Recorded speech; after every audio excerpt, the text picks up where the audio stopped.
यहां सद्गुरु कर्म के अर्थ का रहस्य समझा रहे हैं और इसे पहले किए गए कार्यों की शेष स्मृति के रूप में परिभाषित कर रहे हैं। वे बताते हैं कि आज तक जो भी घटनाएं घटी है, यहां तक कि बिग बैंग भी, उनकी स्मृतियां मानवीय सिस्टम पर अपनी छाप छोड़ती है। आपका भूतकाल, वर्तमान और भविष्य आपके शरीर पर लिखा हुआ है। बहुत से लोगों के साथ ऐसा होता है कि जब वे 40 से 45 वर्ष के हो जाते हैं तो वे कई प्रकार से अपने माता पिता जैसा व्यवहार करने लगते हैं, बशर्ते उन्होंने जागरूकता पूर्वक अपने लिए एक अलग स्पष्ट मार्ग न बनाया हो। आपके माता पिता एक विशेष तरह से रहते थे, आपको वैसा ही करने की क्या जरूरत है? सद्गुरु कहते हैं, कर्म को समझने का एक तरीका यह है कि आपके शरीर, मन, भावनाओं और ऊर्जाओं में अब तक जो कुछ भी हुआ है उसकी बाकी बची यादें ही कर्म है। जो बहुत सारी परिस्थितियां घट चुकी है, ये उनकी बाकी बची हुई यादें हैं। आपका एक बहुत बड़ा भाग ऐसा है जिसका अस्तित्व आपके एक व्यक्ति बनने से बहुत पहले से रहा है। आपको इसे पुनर्जन्म के रूप में देखना जरूरी नहीं है। अगर आप आधुनिक शब्दावली के अनुसार देखें तो जब हम जेनेटिक्स यानी आनुवंशिकी के बारे में बात करते हैं तो इसका सीधा अर्थ यही है कि आपके रूप में आपके माता पिता भी जी रहे हैं। आपको बस ऐसा लगता है कि आप कुछ अलग हैं। बहुत से लोगों के साथ ऐसा होता है कि जब वे 40 से 45 वर्ष के हो जाते हैं तो वे कई प्रकार से अपने माता पिता जैसा व्यवहार करने लगते हैं, बशर्ते उन्होंने जागरूकता पूर्वक अपने लिए एक अलग स्पष्ट मार्ग न बनाया हो। आपके माता पिता एक विशेष तरह से रहते थे, आपको वैसा ही करने की क्या जरूरत है? कर्म का अर्थ सिर्फ ये नहीं है कि आपने क्या किया है और क्या नहीं किया। कर्म शेष रह गई स्मृति है, बची हुई याद है। कर्म सृष्टि की रचना तक, बिल्कुल उसके आरंभ तक जाता है। अगर आप जागरूकता से अपने शरीर के परे जाए, अगर आप पर्याप्त रूप से जागरूक हैं तो आप सृष्टि का आरंभ भी साफ देख सकते हैं। वह सब कुछ जो इस सृष्टि में कभी भी हुआ है, वह सब हर चीज में उपस्थित है। खासतौर पर मानवीय सिस्टम में हम इसे अनुभव से जानते हैं।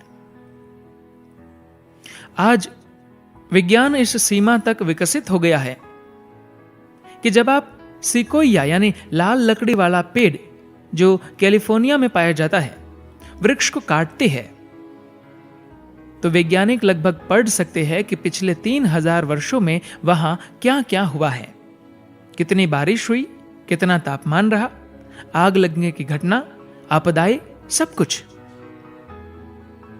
यह लगभग वैसा ही है जैसे कोई आपकी हथेली देखकर आपका भूतकाल, वर्तमान और भविष्य बता दे। ये कई अलग अलग तरीकों से हमें संकेत देता है।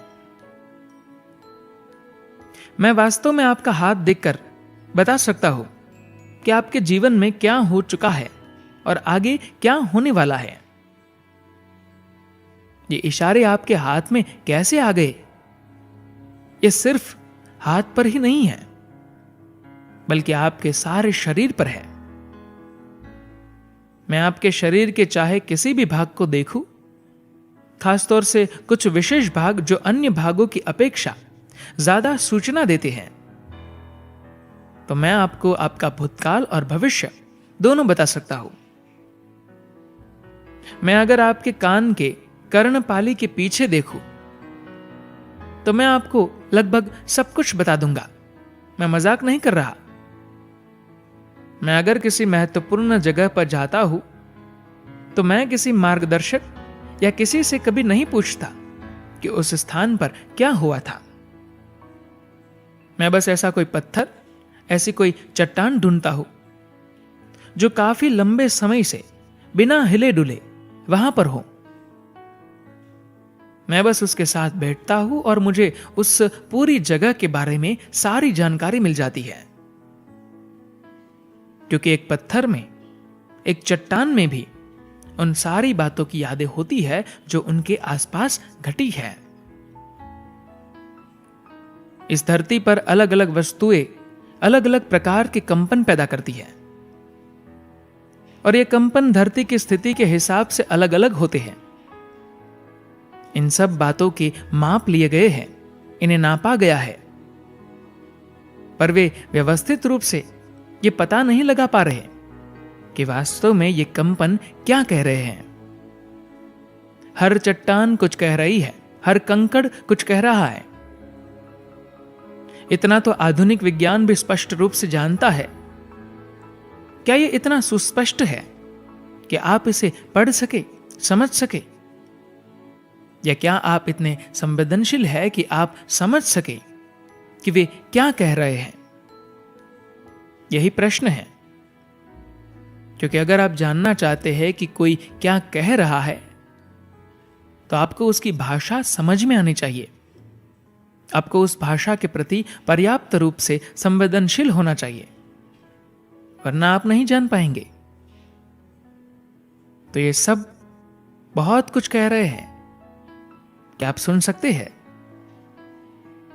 इसका कारण यह है कि सृष्टि की रचना हुई, यह विचार ही बचकाना है, और यह भी कि यह रचना 6 से 7 दिनों में हुई।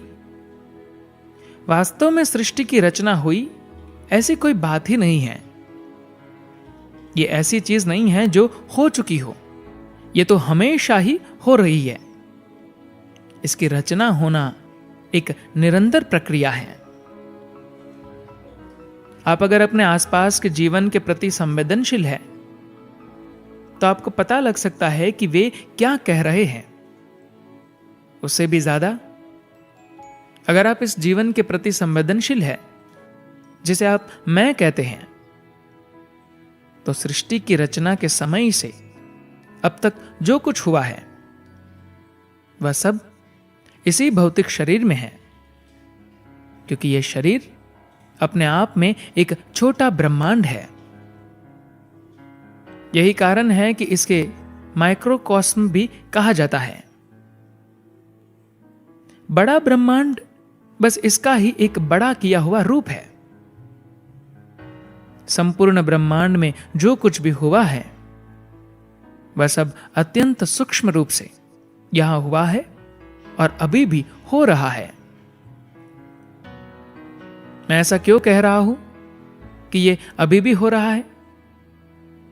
इसका कारण यह है कि सृष्टि की रचना हुई, यह विचार ही बचकाना है, और यह भी कि यह रचना 6 से 7 दिनों में हुई। वास्तव में सृष्टि की रचना हुई ऐसी कोई बात ही नहीं है। यह ऐसी चीज नहीं है जो हो चुकी हो, यह तो हमेशा ही हो रही है। इसकी रचना होना एक निरंतर प्रक्रिया है। समय का विचार भी एक बचपने का विचार है। 10 लाख साल पहले जैसी कोई बात नहीं है। जो भी अस्तित्व को निकट से अत्यंत ध्यानपूर्वक देखेगा, उसके लिए सब कुछ अभी ही है, सब कुछ यही है। तो ये यहीं कहां है? क्या ये वहां है जहां आप अभी बैठे हुए हैं? नहीं, यह आपके अंदर है, क्योंकि वही एक स्थान है जो आपकी जानकारी में है, आपके लिए खुला हुआ है। और कोई भी चीज कभी भी आपकी जानकारी में नहीं आई है। यदि आप चीजों को वैसा ही देखना चाहते हैं जैसी वे है, न कि जैसी आपको आपकी आंखों से दिखती है, तो इसके लिए बहुत सारा काम करना पड़ेगा। तो कर्म एक सरल सीधा शब्द नहीं है। हम जब कहते हैं कि ये आपका कर्म है, तो इसका अर्थ यह है कि बिग बैंग भी आपका कर्म है। सृष्टि की रचना का आरंभ भी आपका ही किया हुआ है, क्योंकि वह भी आपके भीतर है। हर चीज उसमें हुई है, जिसे हम चेतना कहते हैं, और ये आपके लिए कोई अज्ञात वस्तु नहीं है, कोई विदेशी पदार्थ नहीं है। यह आपका आधार है। तो सृष्टि की रचना की शुरुआत भी आप ही है। धन्यवाद।